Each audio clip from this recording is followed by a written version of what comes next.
أعوذ بالله من الشيطان الرجيم بسم الله الرحمن الرحيم এবারে জীবনের নিরাপত্তার জন্য পৃথিবীতে সব সংবিধানই আইন আছে। আমরা দেখব কোরআন কি আইন দিয়েছে। আজকে যারা মানবাধিকারের স্লোগান দেয় তাদেরকে আমরা বলবো, আসো কোরআনের সঙ্গে চ্যালেঞ্জ করো। কোরআন নিরাপত্তার জন্য কি আইন দিয়েছে এক এক করে শুনো। মানুষের জীবনের নিরাপত্তার জন্য আল্লাহ তাআলা হুকুম দিয়েছেন, যদি কেউ কাউকে স্বেচ্ছায় হত্যা করে তাহলে তার বিনিময়ে তাকেও হত্যা করতে হবে। এটা কিসাস, এর নাম কি? কোরআনুল কারীমে আল্লাহ তাআলা বলছেন সূরা বাকারা এর আয়াত আল্লাহ তাআলা বলছেন, ইয়া আইয়ুহাল্লাযীনা আমানু কুতিবা আলাইকুমুল কিসাসু ফিল কাতলা, হে ঈমানদারগণ তোমাদের উপরে কিসাস ফরজ করা হয়েছে হত্যার ব্যাপারে। কেউ যদি হত্যা করে তাহলে তার বিনিময়ে তাকেও হত্যা করে দিতে হবে। কিসাস, এর নাম কি?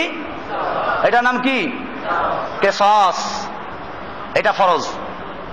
এরপর আল্লাহ বলছেন, আল হুররু বিল হুররি ওয়াল আবদু বিল আবদি ওয়াল উনসা বিল উনসা, স্বাধীনের বেলায় স্বাধীন, গোলামের বেলায় গোলাম, পুরুষের বেলায় পুরুষ, মেয়ে লোকের বেলায় মেয়ে লোক, যে যাকে হত্যা করবে তাকে তার বিনিময়ে হত্যা করে দেওয়া হবে। কিসের বিধান এটা?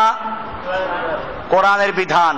এই বিধান যদি বাস্তবায়ন হতো তাহলে পৃথিবীতে অন্যায় খুন আর কেউ করতে সাহস করত? এরপরে আল্লাহ তাআলা এই বিধান দিয়ে শেষ করেন নাই। সূরা নিসার 93 নম্বর আয়াত আল্লাহ বলছেন, ওমাই ইয়াকতুল মুমিনান মুতাআম্মিদান, যে ব্যক্তি কোনো মুমিনকে ইচ্ছা করে কতল করবে, হত্যা করবে, ফাজাযাউহু জাহান্নামা, তার শাস্তি হচ্ছে জাহান্নাম, খালিদান ফিহা, সেটা চিরস্থায়ী থাকবে, ওয়াগাদিবাল্লাহু আলাইহি, এর উপর আল্লাহর গজব, ওয়ালানাতুহু ওয়ালানাহু, আল্লাহ তাকে লানত করেছেন, ওয়া আ'আদ্দা লাহু আযাবান আযীমা, আল্লাহ তাআলা তার জন্য মর্মন্তুদ মহান ভয়ঙ্কর শাস্তি তৈরি করে রেখেছেন। এরপরে আল্লাহ তাআলা সূরা মায়েদার 32 নম্বর আয়াতে বলছেন, মান কাতালা নাফসান বিগাইরি নাফসিন আও ফাসাদিন ফিল আরদে, যে ব্যক্তি কোন একটা প্রাণকে হত্যা করলো, মানুষকে হত্যা করলো, অথচ সে কাউকে হত্যা করে নাই অথবা কোনো ফাসাদ সৃষ্টি করে নাই, এরকম অন্যায় ভাবে যে একটা মানুষকে খুন করলো, আল্লাহ তাআলা বলছেন ফাকান্নামা কাতালান নাসা জামিআ, সেজন্য পৃথিবীর সমস্ত মানুষকে হত্যা করে ফেললো। আছে কোন ধর্মগ্রন্থ, আছে কোন সংবিধান, সব জায়গায় অন্যায় হত্যার সমালোচনা করেছে ঠিকই, কিন্তু যদি আপনি কোরআনকে গবেষণা করেন তাহলে এই সবগুলোর লিডার হচ্ছে কোরআন, সবগুলোর নেতা হচ্ছে কোরআন। কোরআন যে ভাষায় প্রতিবাদ করেছে, কোরআন বলেছে যে ব্যক্তি কোনো একটা মানুষকে অন্যায়ভাবে খুন করলো অথচ সে কাউকে খুন করে নাই অথবা সে কাউকে কোনো ফাসাদ সৃষ্টি করে নাই, এরকম অন্যায় ভাবে যে একটা মানুষকে হত্যা করলো, ফাকান্নামা কাতালান নাসা জামিআ, সেজন্য পৃথিবীর সমস্ত মানুষকে হত্যা করে ফেলল। এরপর আল্লাহ বলছেন, ওয়ামান আহইয়াহা, পক্ষান্তরে যে ব্যক্তি অন্যায় খুনের হাত থেকে একটা মানুষকে বাঁচালো, ফাকান্নামা আহইয়ান নাসা জামিআ, সেজন্য পৃথিবীর গোটা মানব জাতিকে হেফাজত করলো, বাঁচালো। সূরা মায়েদার 32 নম্বর আয়াত। বোঝা গেল জীবনের নিরাপত্তা ইসলাম কিভাবে দিয়েছে। এরপরে আল্লাহ তাআলা বলছেন, খালি খুনের বদলায় খুন না, এবারে কেউ যদি কারো হাত কেটে ফেলে, কারো চোখ উপড়ে ফেলে, তাহলে কি হবে? কোরআনকে জিজ্ঞেস করো, কোরআনে স্পষ্ট বিধান দিয়েছে। সূরা মায়েদার 45 নম্বর আয়াত আল্লাহ বলছেন, ওয়া কাতাবনা আলাইহিম ফিহা, আমি তাদের উপরে সেখানে লিখে দিয়েছি, আন্নান নাফসা বিন নাফসে ওয়াল আইনা বিল আইনে ওয়াল আনফা বিল আনফে ওয়াল উযুনা বিল উযুনে ওয়াস সিন্না বিস সিন্নে ওয়াল জুরুহা কিসাস, প্রাণের বদলে প্রাণ, চোখের বদলে চোখ, নাকের বদলে নাক, কানের বদলে কান, দাঁতের বদলে দাঁত, এরকম যে যতটুকু যাকে জখম করবে তার থেকে অতটুকু পরিমাণ অবশ্যই প্রতিশোধ নিতে হবে। এরপরে আল্লাহ বলছেন, যদি কেউ মাফ করে দেয় ভিন্ন কথা, ফামান তাসাদ্দাকা বিহি ফাহুয়া কাফফারাতুন লাহ, যদি কেউ সদকা করে দেয় মানে মাফ করে দেয় তো সেটা ভিন্ন বিষয়।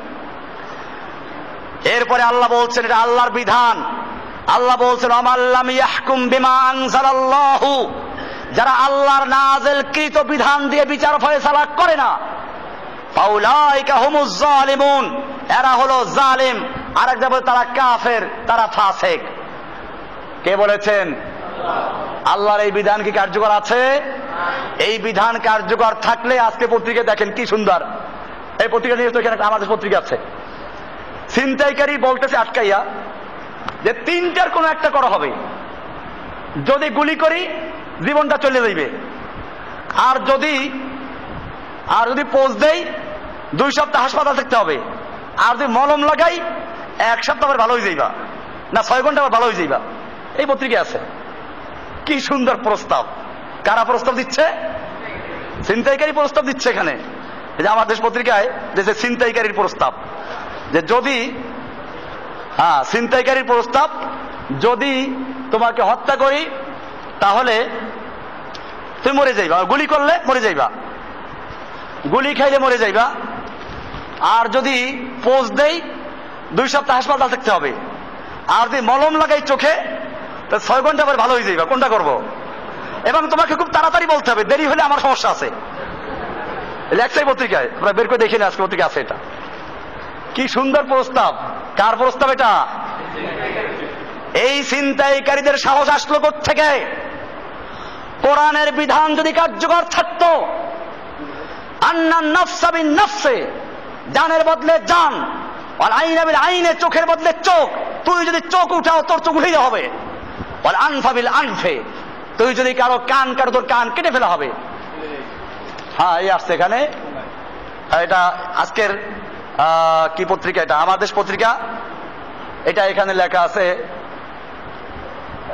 রঙ্গ কলামে লেখছে আর কি, চিরতা ও মধুর শিরোনাম দিয়ে লেখছে হাসান হাফিজ, উনি লেখছেন এখানে, এই কলামে আছে।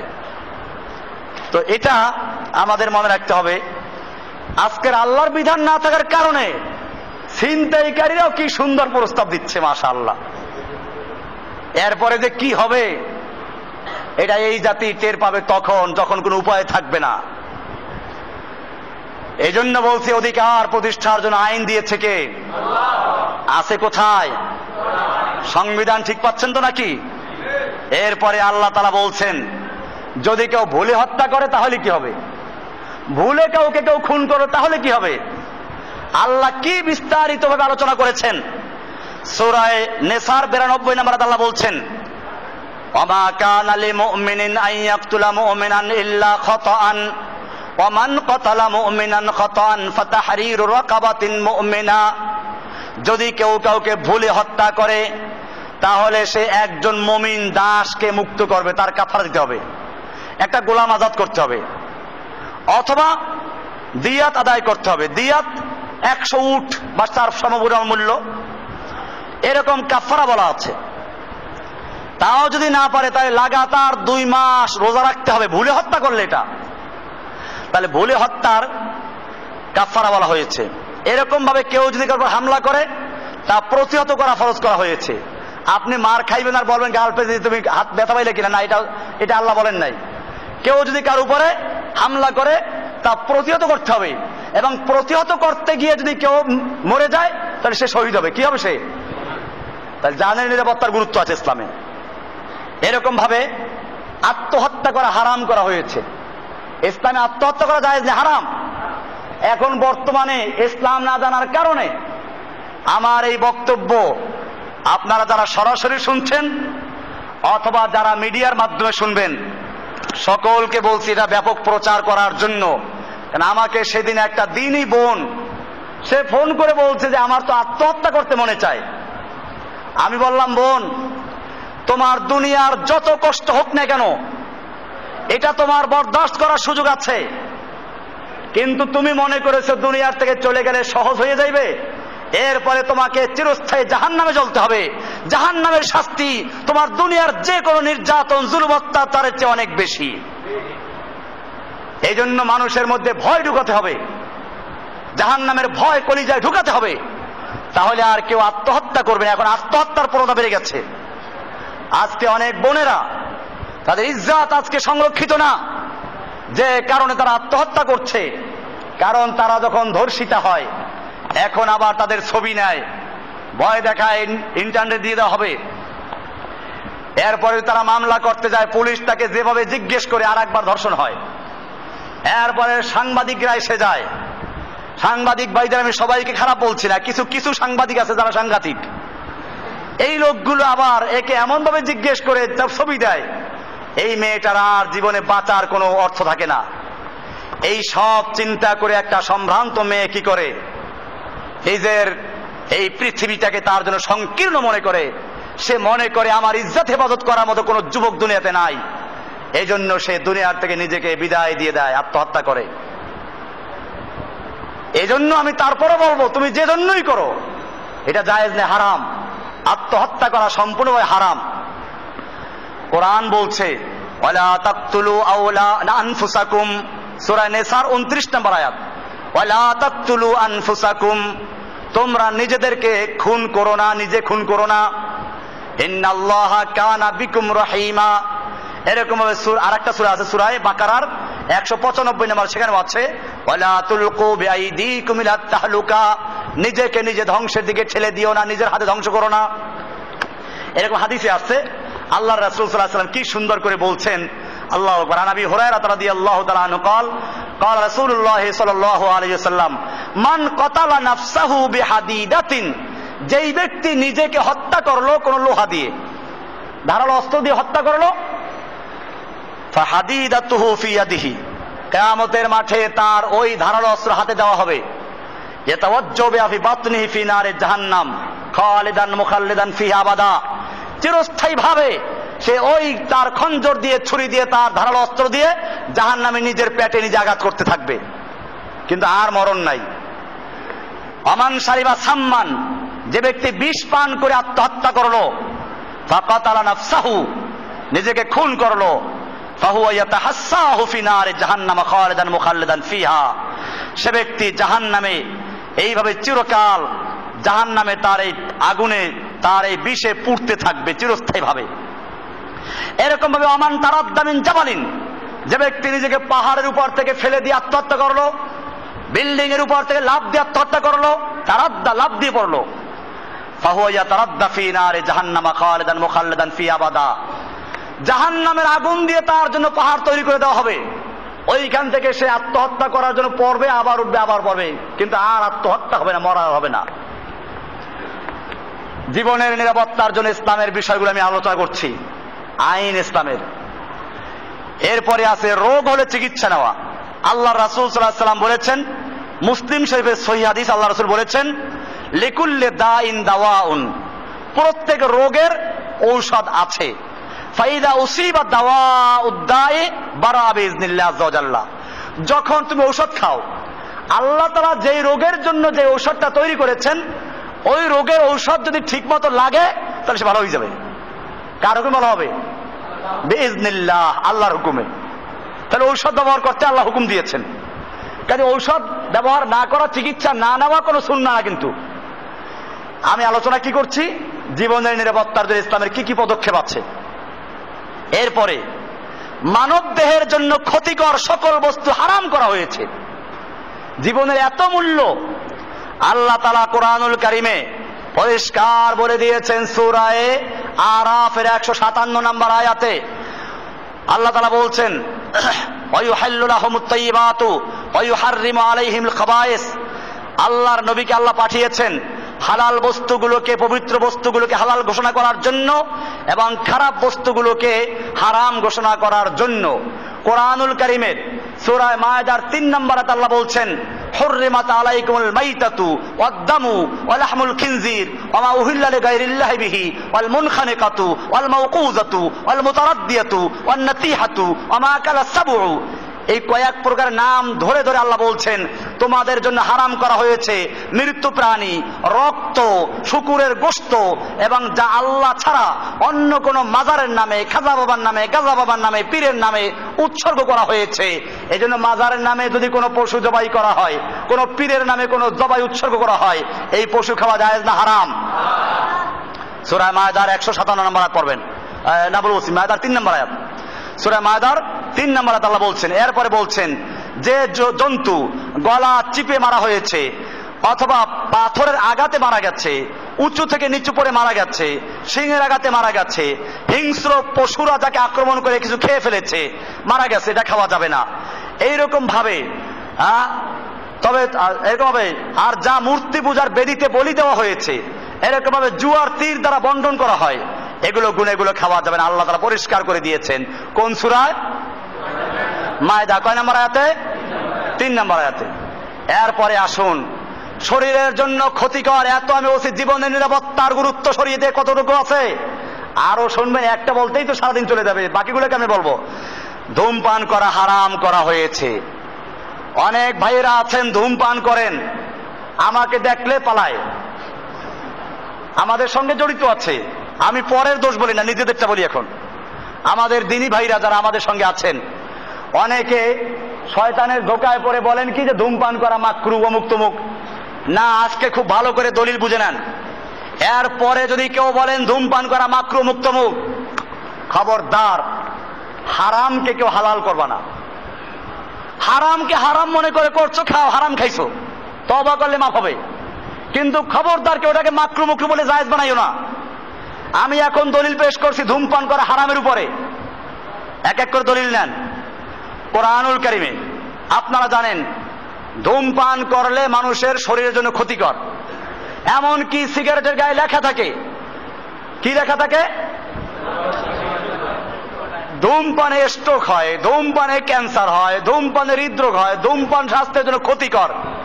এইটা খোদ সিগারেটের গায়ে লেখা আছে, তাহলে এটা স্বীকৃত বিষয়, তাই না? এবারে আসুন কোরআনের দলিল নেন। কোরআন বলছে, আল্লাহ তাআলা বলছেন সূরা নিসার 29 নম্বর আয়াতে, যেটা আমি আগে বলেছি, ওয়ালা তাকতুলু আনফুসাকুম, তোমরা নিজেদেরকে নিজেরা খুন করো না। ইন্নাল্লাহা কানা বিকুম রহিমা, নিশ্চয় আল্লাহ তাআলা তোমাদের প্রতি বড় দয়ালু। নিজেকে খুন করো না। ধূমপান করলে নিজেকে খুন করা হয়, নিজেকে খুন করা হারাম, অতএব ধূমপান করা কি? 2 নম্বর আয়াত কোরআনুল কারীমের বাকারার 195 নম্বর আয়াত, আল্লাহ তাআলা বলছেন ওয়ালা তুলকু বিআইদিকুম ইলাত তাহলুকা, তোমরা নিজ হাতে নিজেদেরকে ধ্বংসের দিকে নিক্ষেপ করো না। তোমরা নিজেদেরকে নিজেরা ধ্বংসে নিক্ষেপ করো না। ধূমপান করলে নিজেকে ধ্বংসের দিকে নিক্ষেপ করে দেওয়া হচ্ছে। আল্লাহ অর্ডার করেছেন ওয়ালা তুলকু বিআইদিকুম ইলাত তাহলুকা, তোমরা নিজেদেরকে হালাকাত, ধ্বংসের দিকে নিজ হাতে ঠেলে দিও না। ধূমপান করলে নিজ হাতে নিজেকে ধ্বংসের দিকে ঠেলে দেওয়া হয়, অতএব এটা হারাম কাজ করা হয়েছে। 3 নম্বর দলিল কোরআন শরীফের সূরা বনি ইসরাঈলের 27 নম্বর আয়াত, আল্লাহ বলছেন ওয়ালা তুবাজ্জির তাবযীরা, খবরদার অপচয় করো না। ইন্নাল মুবাজ্জিরিনা কানু ইখওয়ানা শায়াতিন, নিশ্চয় অপচয়কারী শয়তানের ভাই। অপচয়কারী কার ভাই? এই আয়াতে প্রথম আল্লাহ বলেছেন ওয়ালা তুবাজ্জির তাবযীরা, আল্লাহর অর্ডার যে খবরদার অপচয় করো না। ধূমপানে অপচয় হয় কিনা? লাভ তো নাই, ক্ষতি আছে। অপচয় কিনা? নিশ্চিত অপচয়। আর অপচয় করা কি? হারাম। তাহলে ধূমপান করা কি? এরপরে আল্লাহ বলছেন অপচয়কারী শয়তানের ভাই। কার ভাই? তাহলে ধূমপানকারী কার ভাই? শয়তানের ভাই। তো যেই কাজটা করলে শয়তানের ভাই হওয়া যায়, মুমিনরা ভাই হবে মুমিনের ভাই, আর এটা হয় কার ভাই? শয়তানের ভাই। তো যেই কাজটা করলে শয়তানের ভাই হওয়া যায়, এরপর ওটা জায়েজ।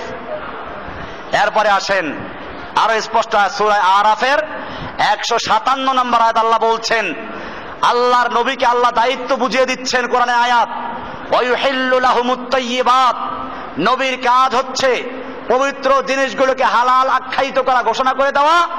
ওয়ায়ুহাররিমু আলাইহিমুল খাবাইস, ওয়ায়ুহাররিমু, হারাম ঘোষণা করতে হবে, আলাইহিম, মুমিনদের উপরে, মানুষের উপরে, আল খাবায়েস, ক্ষতিকর বস্তু, মুমিনদের জন্য নিকৃষ্ট বস্তু, ক্ষতিকর বস্তু হারাম ঘোষণা করা হচ্ছে নবীর কাজ। কি ঘোষণা করা? তাহলে ধূমপান করা ক্ষতিকর বস্তু, এটা হারাম ঘোষণা করার জন্য নবীর আগমন। এবারে আসেন, আল্লাহর রাসূল সাল্লাল্লাহু আলাইহি ওয়াসাল্লাম বলেছেন, আল্লাহু আকবার, হাদিসটা সহিহ হাসান সহিহ তিরমিজির হাদিস। আন জাবের ক্বালা ক্বালা রাসূলুল্লাহ সাল্লাল্লাহু আলাইহি ওয়াসাল্লাম মান আকালা মিন হাযিহি, যেই ব্যক্তি এই জিনিস খাইলো, কি জিনিস? ইঙ্গিত করলেন পেঁয়াজ আর রসুনের দিকে। পেঁয়াজ রসুন এরকম দুর্গন্ধযুক্ত জিনিসের দিকে ইঙ্গিত করে বলছেন মান আকালা মারাদানা সুম আল বাসাল আল কুররাস, পেঁয়াজ রসুন কুররাস, এই মূলা জাতীয় একটা তরকারি দুর্গন্ধ আসে, খাইলে মুখ দিয়ে গন্ধ আসে। আল্লাহ রাসূল সাল্লাল্লাহু আলাইহি ওয়াসাল্লাম বলছেন এইগুলো যে খাইলো ফালা ইয়াকরুবুনা ফি মাসাজিদিনা, সেই জন্য আমাদের মসজিদের ধারে কাছেও না আসে। ও ভাই, কাঁচা মূলা খাইলে কতটুক দুর্গন্ধ হয়, কাঁচা পেঁয়াজ রসুন খাইলে কতটুক দুর্গন্ধ হয়। এইটা খাওয়ার পরে যখন মসজিদে আসা নিষেধ করলেন, আল্লাহ বলেছেন খাইতে হলে পাকাইয়া খাও, কাঁচাটা খাইও না। আর কাঁচাটা যদি খাও ভালো করে মুখ পরিষ্কার করে দুর্গন্ধ দূর করে তারপরে মসজিদে আসো। আল্লাহ রাসূল সাল্লাল্লাহু আলাইহি ওয়াসাল্লাম বলছেন কারণ ফাইনাল মালাইকাতা তাতাআজ্জা মিম্মা ইয়াতাআজ্জান নাস, মানুষেরা যেই কারণে কষ্ট পায় ওই কারণে আল্লাহর ফেরেশতারাও কষ্ট পায়। তাহলে কাঁচা পেঁয়াজ রসুন ধূমপান এগুলো খাইয়া যখন মসজিদে আসতে নিষেধ করলেন, ফেরেশতারা কষ্ট পায়। আর মানুষকে কষ্ট দেওয়া হারাম। আল্লাহ নবীর মসজিদ ধারে কাছে এসো না। ধূমপান করলে মুখ দিয়ে সুগন্ধ আসে না দুর্গন্ধ আসে? এটা যে খায় সে তো টের পায় না। কারণ ওই যে বললাম কুত্তার কি কোনো দুর্গন্ধ আছে নাকি?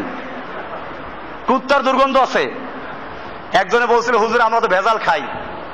আমি উত্তর দিলাম যে ভাই এখন যদি তোমরা ভেজাল না খাও তাহলে পেট খারাপ হইবে। কারণ ভেজাল খাইতে খাইতে ওইটাই পেটে সয়ে গেছে। আর বাস্তবে তাই হয়। আমার দেশের মানুষ যখন হজ করতে মক্কা শরীফ যায়, ওইখানে তো পিওর জিনিস ভালো জিনিস খায় আর পেট খারাপ হয়। কেন খারাপ হয়? কারণ ভেজাল খাই অভ্যাস, ওখানে ভেজাল পাইবে কই? আপনি দেখবেন রাস্তায় একটা ছোট্ট জায়গায় পানি জমে আছে, পোকা কিলবিল করছে, এই পানি আপনি খাইলে পেট খারাপ হইবে না? কিন্তু কুত্তায় খায় কিনা? ওই যে পোকাওয়ালা পানি কুত্তায় পান করছে কিনা? কুত্তায় খাইলে কুত্তার পেট খারাপ হয়? কেন হয় না? ওর এটা অভ্যাস হয়ে গেছে। ওই যে বললাম না হাজারিবাগে বিয়ে দিয়েছে মিটফোর্ডের মেয়ে, আতরওয়ালার মেয়ে বিয়ে বসছে হাজারিবাগ।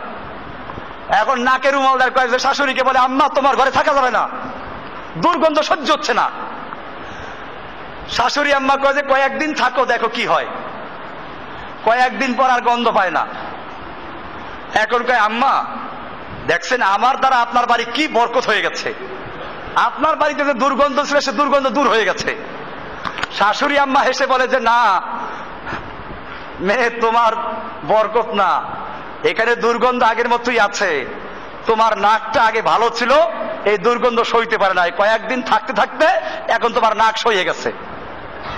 বলার উদ্দেশ্য হচ্ছে এই ধূমপান যেটাই করে, ও ধূমপান করতে করতে ওর মুখ থেকে যে পায়খানার গন্ধ আসে এটা ওর খবর নাই, এইটা টের পায় যে পাশে দাঁড়ায় সে। এই জন্য পরিষ্কার এই দুর্গন্ধযুক্ত জিনিস খেয়ে আল্লাহর নবী পেঁয়াজ রসুন খেয়ে মসজিদে আসতে নিষেধ করেছেন। সুতরাং ধূমপান যারা করে তাদের বেলায় কি বলবেন আপনি? এরপরে আসুন, ধূমপানকারী বেঈমান হয়ে মারা যাওয়ার আশঙ্কা আছে। কারণ হচ্ছে এই, এখানে বলা আছে মুসলিম শরীফে এই হাদিস, আল্লাহ রাসূল সাল্লাল্লাহু আলাইহি ওয়াসাল্লাম এই হাদিসের একটা অংশ মুসলিম হাদিস বলেছেন যে মান আকালা মিন হাযিহিল বাকলাতা আসুম, যে ব্যক্তি এই সবজি মানে পেঁয়াজ খাইলো রসুন খাইলো, ওমান আকালা বাসালা ওয়াসুম আল কুররাস, পেঁয়াজ রসুন কাঁচা মূলা জাতীয় তরকারি কাঁচা দুর্গন্ধযুক্ত তরকারি খাইলো, ফালা ইয়াকরাবান্না মসজিদানা, সেজন্য আমাদের মসজিদের ধারে কাছেও না আসে। কাজে এটা আপনারা খেয়াল রাখবেন, এই কাঁচা পেঁয়াজ কাঁচা রসুন খাওয়া না জায়েজ না, কিন্তু জায়েজ আছে। কিন্তু খাইলে কি করবেন? ওইটা খাইয়া ভালো করে মুখ পরিষ্কার করতে হবে, এরপরে মসজিদে যান। অনেক লোক কথা বলে মুখ কাছে নিয়ে, এটা এক তো ঠিক না, এইরকম কথা বলা ঠিক না। মুখ কাছে নিয়ে কথা বলে, মুখ দিয়ে থুতু ছিটে দুর্গন্ধ আসে, এরপরে কাঁচা পেঁয়াজ খাইয়া আসে, তো কথাই নাই। এটা এক তো আদবের খেলাফ। কথা বলতে সুনির্দিষ্ট দূরত্ব বজায় রেখে কথা বলতে হবে। যাই হোক, সেটা বলছেন এখন। এরপরে বলছেন যে এইগুলো যে করলো সে যেন আমার মসজিদের ধারে কাছেও না আসে। ফাইনাল মালাইকাতা তাতাআজ্জা মিম্মা ইয়াতাআজ্জা মিনহুল বনু আদম, নিশ্চয়ই ফেরেশতারা কষ্ট পায় ওই জিনিসে যাতে বনি আদমরাও কষ্ট পায়। এখন ফেরেশতারা যদি কষ্ট পায় আল্লাহর রহমতে ফেরেশতারা, তাহলে তো ওই ধূমপানকারীর কাছে রহমতে ফেরেশতা আসবে না, তাহলে আসবে কোন ফেরেশতা? এটা খেয়াল রাখবেন। এটা মুসলিম শরীফের 2য় খণ্ডের 80 নম্বর হাদিস। এরকম ভাবে ধূমপানকারীগণ বাথরুমে গিয়েও ধূমপান লিখেছে, এটা আমার কিতাবুত তাওহীদ। আপনারা যে এই কিতাবটা পেয়েছেন, এই আজকে যে আলোচনা করলাম জুমার পরে সব এখানে আছে, আরো গুরুত্বপূর্ণ আলোচনা, আপনারা পড়েন না, সমস্যা এটা। অনেকে ধূমপান করা মাসলা থেকে এখনো, এই কিতাবটা লিখলাম কি জন্য? এটাকে আমার ব্যবসা করার জন্য। ব্যবসা কি হয় তা আমার সঙ্গে যারা থাকে তারা জানে। এইখানে শুক্রবারে বিক্রি হয়, বাকিগুলো তো ফিরেই যায়। তারপরে দেখেন না আজকে কিতাবুজ যাকাত, এই বইটা আপনার 25 টাকা নিচ্ছেন। অবশ্যই এখানে কিছু অনুদান আছে ভাইদের, যে কারণে এটা আরো সহজ করে দেওয়া হয়েছে। এরপরও ফ্রি আছে। এই যে সব যে 25 টাকা বিক্রি হবে তাও না, ইতিমধ্যে ফ্রি চলে গেছে। তো সবাইকে আর ফ্রি দেন, এখন ধনী লোকেরা তারা কিনতে পারে, তাদেরকে কিনুক তারা, যারা কিনতে না পারে ফ্রি দিয়ে দেয়। আমাদের উদ্দেশ্য হচ্ছে এর দ্বারা এই জিনিসগুলোকে আমরা যা বলি, আপনারা যারা দাওয়াতের কাজ করেন তারা এগুলো সাথে রাখবেন। কারণ শুনলে তো একটা আরবিতে প্রবাদ আছে, আল হিফজু কাল কাইদ, আল হিফজু কাল সাইদ ওয়াল কিতাবাতু কাল কাইদ। মানে মুখস্থ বিদ্যা হচ্ছে খাঁচার বন্দি পাখির মতো। বন্দি পাখি কাল ফুরুত ফুরুত করে কোন জায়গায় ছুটতে পারি, এইখানে যায় ওখানে যায়, এ কোনায় ঘুরতেছে, কিন্তু তারপরে চেষ্টার কমি নাই, ফাঁক পাইলেই উড়াল দিবে। মুখস্থ বিদ্যার অবস্থা এরকম, কোন সময় ভুলে গেছেন খবরও নাই। আর লেখাটা হচ্ছে কাল কয়েদ, লেখাটা হলো শিকল দিয়ে বন্দি করার মতো, এটা আর ছুটবে না, ভুলে গেলে আবার দেখে নেবেন। এই জন্য আমরা চেষ্টা করি যে আপনাদের হাতে এই জরুরি বিষয়গুলো তুলে দেওয়ার জন্য। কারণ এই বিষয়গুলো আপনারা মার্কেটের বইতে পাবেন না। মার্কেটের বইতে পাবেন খাজা বাবার দলিল, খাজা বাবার দলিল, পীর বলছে অমুক, অমুক পীরের সব বলছেন, অমুক বুজুর্গ বলছেন। এই বুজুর্গের কিস্সা কাহিনী দিয়ে ভরা। এই বইতে কোনো বুজুর্গের কাহিনী আছে? কোন একটাই পাইছেন বুজুর্গ কাহিনী? পাইলে হাদিসের 2-1টা কাহিনী আছে, কিন্তু বুজুর্গের কোনো কাহিনী নাই। এই জন্য এগুলো পড়বেন। এখানে লেখা আছে ধূমপানকারীগণ বাথরুমে গিয়ে ধূমপান করে। বাথরুম কি খাওয়ার জায়গা না ছাড়ার জায়গা? এখানে লেখা আছে পরে, যার ধূমপানকারীরা বাথরুমের দুর্গন্ধ আর ধূমপানের স্বাদ মিলিয়ে খায় বলি সিগারেটের বিজ্ঞাপনে লেখা থাকে স্বাদে গন্ধে অতুলনীয়। স্বাদে আর গন্ধে অতুলনীয়। স্বাদ তো বুঝছেন সিগারেটে যেটা আছে, আর গন্ধ তো বুঝছেন কোনটা। এই দুইটা মিলিয়ে খাইলে কি অবস্থা হয়? এতে কেমনে খায়? আজকে আমি গোসল করতেছিলাম বাথরুমে, ওই পাশেরটায়, কে জানে এই পাশে বাথরুমে গেছে, দুর্গন্ধে আমি দৌড় দেবো কিনা, কেমনে বের হবো, তাড়াতাড়ি গোসল এসে চলে আসলাম। তো এই বাথরুমে বসে এরা খায় কেমনে? এরা কত নিম্ন স্তরের, কত মানে কি বলবো, আমার ভাষা নাই এটা বলার জন্য। এদেরকে ঘৃণা করার জন্য আমার ঘৃণা যা আছে সবটা উজাড় করে কিছু বেশি দেওয়া পারো, ওই পরিমাণ আরো বেশি। এই যে বাথরুমে বসে খাইতেছে, বাথরুমে খাওয়ার জায়গা না, ছাড়ার জায়গা, ত্যাগ করার জায়গা, এখানে বলা আছে। এরপরে ধূমপানকারীরা জাহান্নামীদের সঙ্গে সাদৃশ্যতা অবলম্বন করে। জাহান্নামে যারা যায় তাদের নাক দিয়ে মুখ দিয়ে ধোঁয়া বের হবে। আর হাদিসে আল্লাহ রাসূল বলেছেন মান তাশাব্বাহা বিকওমিন ফাহুয়া মিনহুম, যে যার সাথে মিল রাখে সে ওই দলের অন্তর্ভুক্ত হবে। তাছাড়া ধূমপান এটা কিয়ামতের একটা লক্ষণ, ধোঁয়া। আপনারা জানেন কোরআনে একটা সূরা আছে, সূরাতুদ দুখান। দুখান মানে কি? ধোঁয়া। তার মানে কিয়ামতের একটা বড় লক্ষণ হলো কিয়ামতের আগে পুরা পৃথিবী ধোঁয়ায় আচ্ছাদিত হয়ে যাবে, কুয়াশাচ্ছন্ন হয়ে যাবে, ধোঁয়া। কোরআনে বলা আছে সূরা দুখানের 10 নম্বর আয়াতে, ইয়াউমা তাতিস সামাউ বিদুখানিম মুবিন, সেদিন আসমান কি করবে? একটা দুখানে মুবিন, স্পষ্ট ধোঁয়া আসবে। তাহলে ধূমপানকারীরা সেই ধোঁয়া দিয়ে কি করছে? কিয়ামতের যে একটা আযাবের একটা লক্ষণ ধোঁয়া, সেই ধোঁয়াটা পান করছে। এরপরে ধূমপান করার দ্বারা মানুষের বিবেক বুদ্ধি লোপ পায়, বুদ্ধি আকল জ্ঞান নষ্ট হয়। অথচ আকল বিবেক বুদ্ধি একটা বড় নেয়ামত, এটা নষ্ট করার অধিকার কারো নাই। এরপরে ধূমপানকারীদের ঠোঁটের বিকৃতি হয়, কালার পরিবর্তন হয়, অথচ এটা পরিবর্তন করার অধিকার কারো নাই। এরপরে ধূমপানকারীর কারণে মানুষের মধ্যে ধোঁয়া বারবার কি করে? প্রবেশ করে, অথচ ধোঁয়ার কারণে আগুন যায়, আগুন কোনো খাওয়ার জিনিস না, আগুন কি না, আগুন খাওয়া জায়েজ নাই, কি নাই? তাহলে এই যে এতগুলো কারণে ধূমপান করা